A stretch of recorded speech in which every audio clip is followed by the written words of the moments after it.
છું અર્પિતા પટેલ. આપ જોઈ રહ્યા છો પબ્લિક ઇન્ડિયા ન્યૂઝ ગુજરાતી.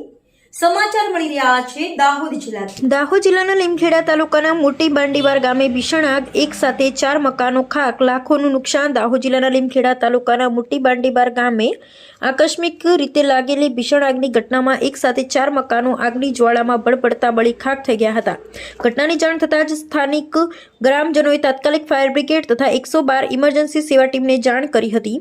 માહિતી મળતા જ ફાયર બ્રિગેડ અને 112 ટીમ ઘટના સ્થળે દોડી આવી આગ પર કાબુ મેળવ્યા જોરદાર કામગીરી હાથ ધરી હતી. સમયસરની કામગીરીને કારણે આગ વધુ ફેલાય તે પહેલા નિયંત્રણમાં આવી ગઈ હતી, નહીં તો મોટી જાનહાનિ અને વધુ નુકસાન થવાની શક્યતા હતી. આગ લાગવાનું ચોક્કસ કારણ હજુ સુધી જાણી શકાયું નથી.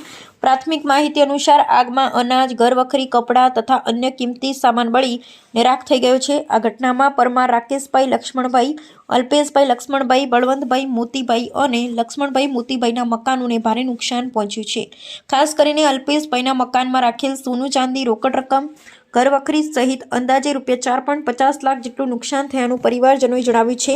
કુલ મળીને લાખો રૂપિયાનું નુકસાન થયાનું અનુમાન છે. સદનસીબે આ દુર્ઘટનામાં કોઈ જાનહાનિ નોંધાઈ નથી, પરંતુ આગની આ ઘટના પીડિત પરિવારો માટે ભારે આર્થિક આફત સમાન સાબિત થઈ છે. સંબંધિત તંત્ર દ્વારા ઘટનાની તપાસ હાથ ધરવામાં આવે અને યોગ્ય વળતર મળે અને પરિવારને તાત્કાલિક રહેવા જમવાની સગવડ કરી આપવામાં આવી તેવી લોક માંગ છે. Reporting Dineshbhai Patel, public India news. Jasubhai Ganava અને અમે સત્યની સાથે. પબ્લિક ઇન્ડિયા ન્યૂઝ ગુજરાતીમાં સમાચાર જોવા માટે ચેનલને લાઇક કરો, શેર કરો, સબસ્ક્રાઇબ કરો અને બેલ આઇકન પ્રેસ કરો, જેથી આપને નોટિફિકેશન્સ મળે.